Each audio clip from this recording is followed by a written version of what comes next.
Hello, hello! Today I will be returning with another Russian or Soviet cruiser. In this case the T9, the Dmitri Donskoi. At first glance the ship might seem quite overpowered. I mean, you look at the guns on it and you realize, holy shit, this ship has 12 guns. The other cruisers and T9 have 9 or 10 guns. But then when you actually look at the shell damage, or the actual alpha damage, you realize it basically deals the same damage per volley, provided it hits all its guns. The HE damage per shell is only 2.2k, and the AP damage is only 4.4k. This is obviously a lot less than every single one of the other ones. Like even the one with the weakest HE, the Rune, deals 2.3k per HE shell, so you have weaker HE damage, and the one with the weakest AP is the Ibuki with 4.7k, and you deal 4.4k. So in the end it actually evens out.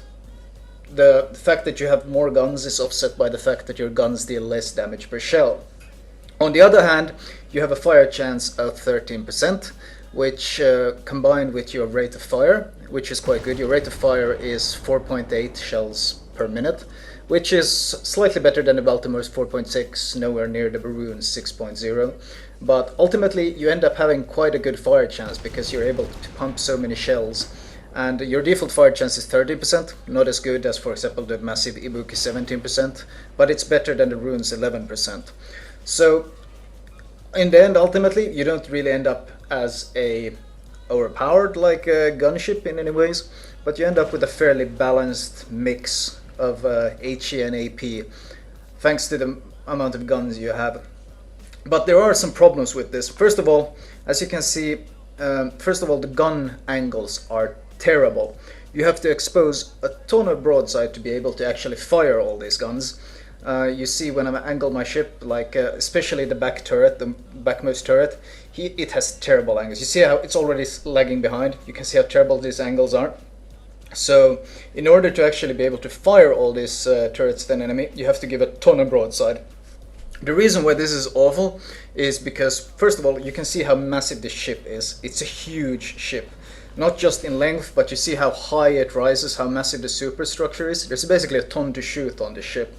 And the concealment on it is ridiculous. It's 18 kilometers, the default concealment. With the help, I have camo, I have my Mikhail Captain, and I have the stealth module. All these things combined get my stealth down to, I think it's 12.8. All these things combined bring it to 12.8. Whereas the Ibuki and the Baltimore default have 12.6 kilometers. So even with all the perks and shit on, a stock Baltimore or a stock Ibuki will still have better stealth than this ship. So that's why it's a huge problem that you have to expose so much broadside. It's because every single ship is always pretty much able to see you. So everyone will see that you're a cruiser giving broadside. That's why this turret placement or these turret angles play a huge role in basically increasing the risk you take when you want to deal damage. Now, maneuverability wise, it actually maneuvers quite well. It's got slightly better rudder shift than Rune, not much. It's nowhere near the Ibuki or the Baltimore, but it's got 10.4 seconds, but speed wise it's actually the fastest T9 cruiser, which is nice. HP wise it's about the same as the Baltimore. It's not near the Rune that has almost 50k, but it's a bit more than the Ibuki at 39k, so kinda in the middle of the pack there. Armor wise, I think it has the worst of them all. So by no means is it a tanky or stealthy ship in any ways. But the 12 guns, with especially when you add stuff like Demolition Expert, which I expect every captain that has a T9 ship would have by this point, you end up with a 16% fire chance, and with this many guns, you actually end up with a fairly good HE spam machine. Like, both your AP and your HE are both fairly valid weapons. Your AP is good because you have Russian guns with great arcs, so it's easy to land those citadels at long range. And the HE is good simply because you pump out so many shells with a pretty good fire chance that you actually end up starting a lot of fires. So this ship is quite a good jack of all trades. What is, however, interesting here is that the anti-air on the ship is actually the best one out of all the T9 ships. In fact, it even beats the Baltimore anti-air, which was until this the king of T9 anti-air, but it beats the Baltimore. So this ship would actually, I feel like this ship is actually the best. Oh, a Khabarovsk smoked up. This is a pretty neat trick. You wait until you see where the shells are coming from. There you go. I saw where he shot, so I'm spamming all my HE into the spot where he shot from. And now we just watch the hit counter. Ding, ding, ding, ding, ding. 7 hits on a Khabarovsk. You can bet that Khabarovsk is hurting and fleeing right now. You don't need... That's the kind of stuff that always gets me accusations whenever I shoot people in smokes. Oh my god, how could you possibly know where I was, you cheater? Like, waiting, like seeing where shells are coming from is hacking or something. Anyway, this ship might actually be one of the best fleet escorts in the game, because the combination of radar and if I would replace Hydra with defensive AA, considering this has the best T9 anti-air, I feel like you could even build this ship.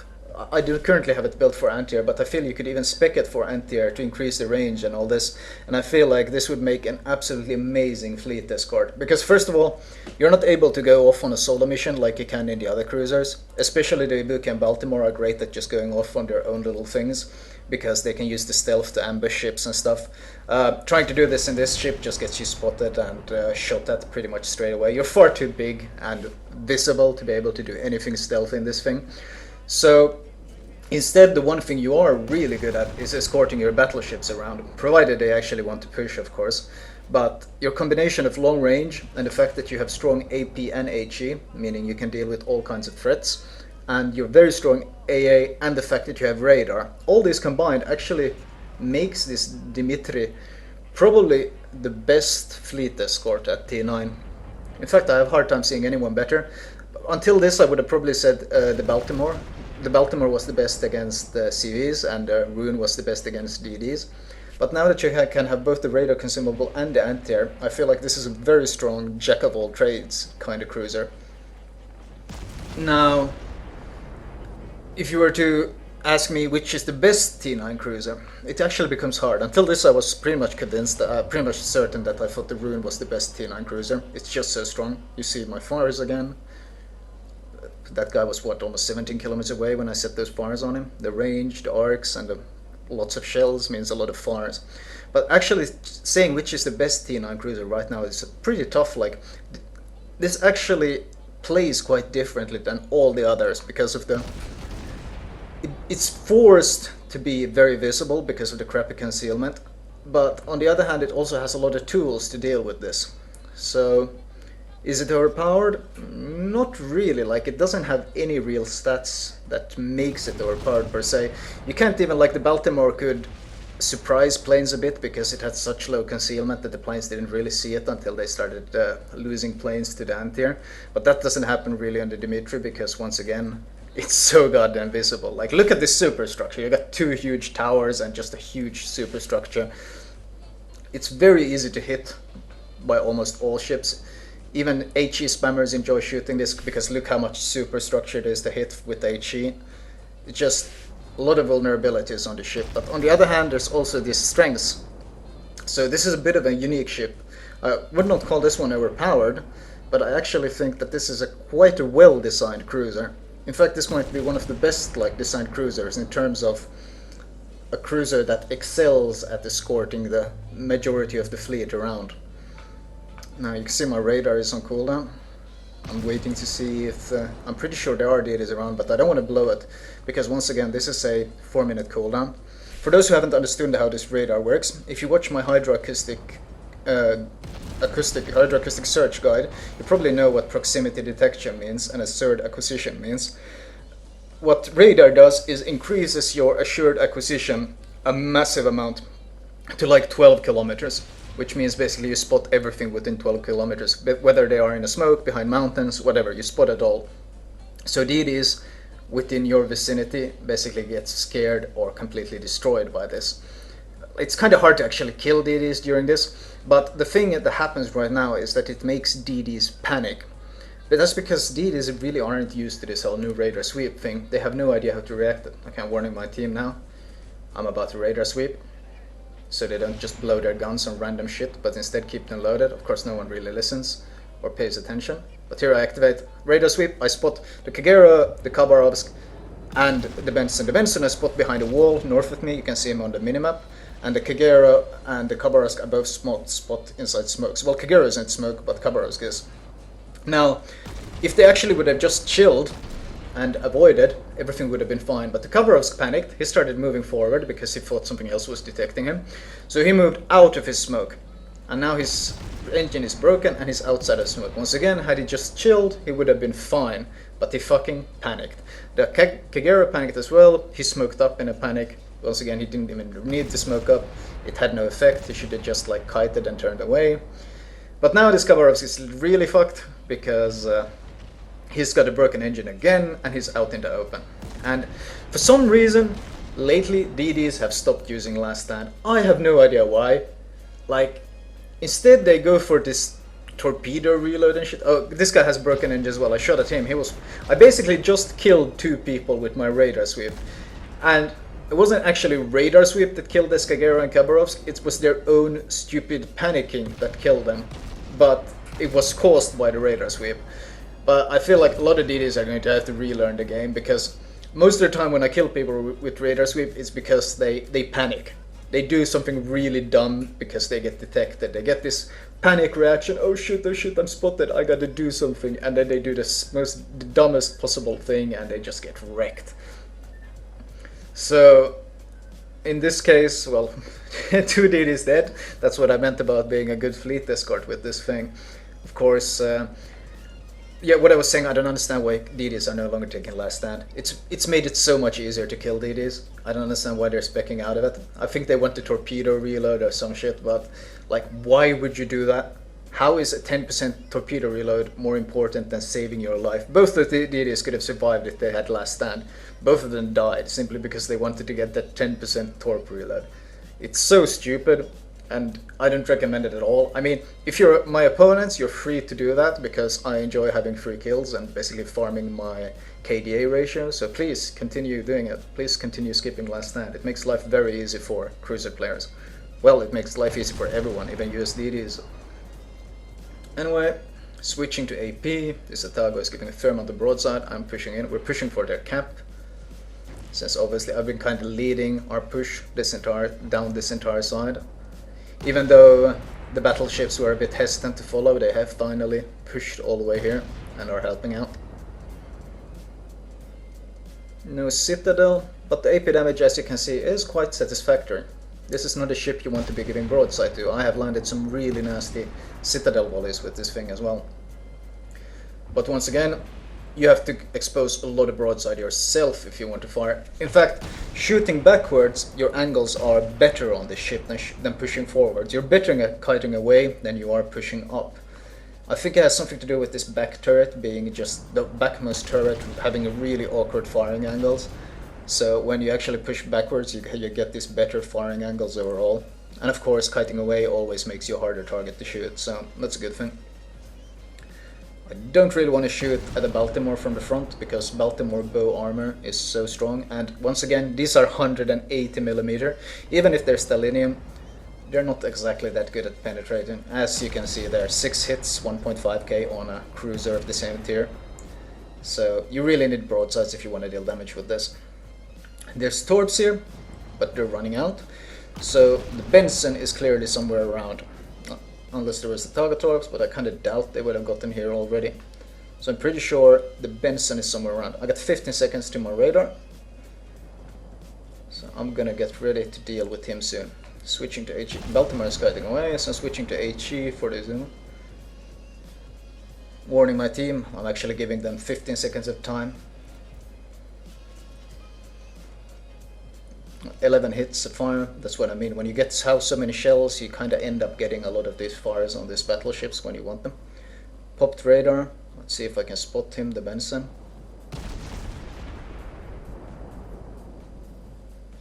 Come on, 9 seconds left. Oh, there he is. Benson got spotted by my radar. His radar is just about to run out. Radar ran out, but you see that? He panicked. He fired his guns.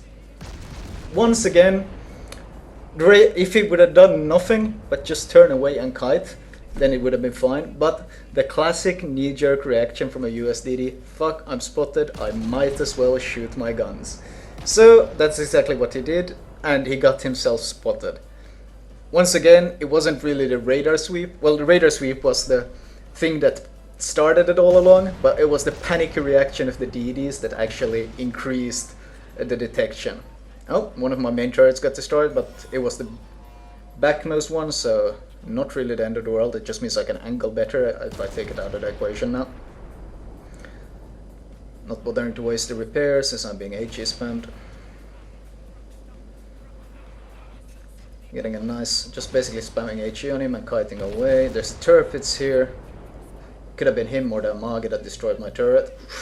Ooh, that was a bit close. Yeah, definitively kiting away now. Another fire going. That Benson actually got away, but he has like no HP left at all. So he should die if he makes the mistake of showing himself. Just spamming backwards and kiting away. Getting more fires on this Izuma as I kite away. Turpitz is also getting very close.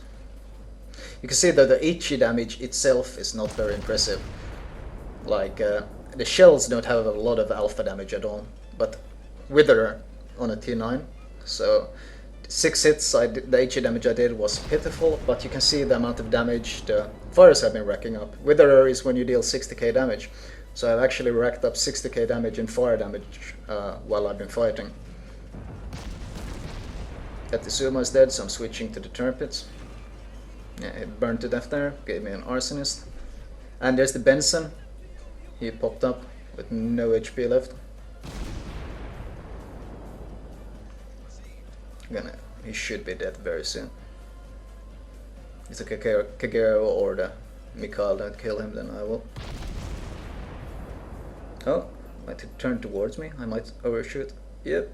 Oh, just briefly. I'm not certain what this Benson is doing. Going for some sort of YOLO run. There he goes. Only the Turpitz and the Baltimore left now. The Turpitz is fleeing. Well, the Benson managed to kill our Kagero with Torps. That's actually pretty funny. Well done to the Benson. Props to him. You can see I'm out of all my other consumables except the radar, because mostly it's because the radar has such a long cooldown that you end up having these at the very end as well, which isn't necessarily a bad thing. It needs to have a long cooldown, so to prevent it from being straight up overpowered, but already it is very, very strong. The question asked, is it too strong? I don't really know at the moment, because a lot of the effect I'm getting from radar sweep is mostly because people are panicking and people aren't used to the consumable, so they're acting like retards whenever I activate it. If they would just chill, and like when they learn to just chill and not panic, then I think things will be fine. It's kind of like the first time German cruisers came out and I started using a lot of hydro on the ruin. People always went full retard whenever they smoked up in front of me. Like now people have kind of learned that they don't want to smoke up and sit and fire in the smoke in front of a German cruiser. But it took a long time for the average DD to learn that, and there's still people who haven't learned it, so we'll see. We'll see. At the moment I don't really think radar sweep is that bad. I think the problem with radar sweep right now is the ones most heavily targeted by it are USDDs. Anyway, that's the end of the game. Let's see the actual damage. Oh, almost 140k. I got 139k damage on a T9. It's a cruiser. It's quite nice. We ended up winning the game, and you can see the damage. How much of it was pure fire. Overall, this T9 Dmitri Donskoi has been honestly quite fun to play. It's a different kind of cruiser than the other ones, but I don't think it's necessarily overpowered because of the crappy concealment and terrible alpha damage. I think it's just a different kind of cruiser.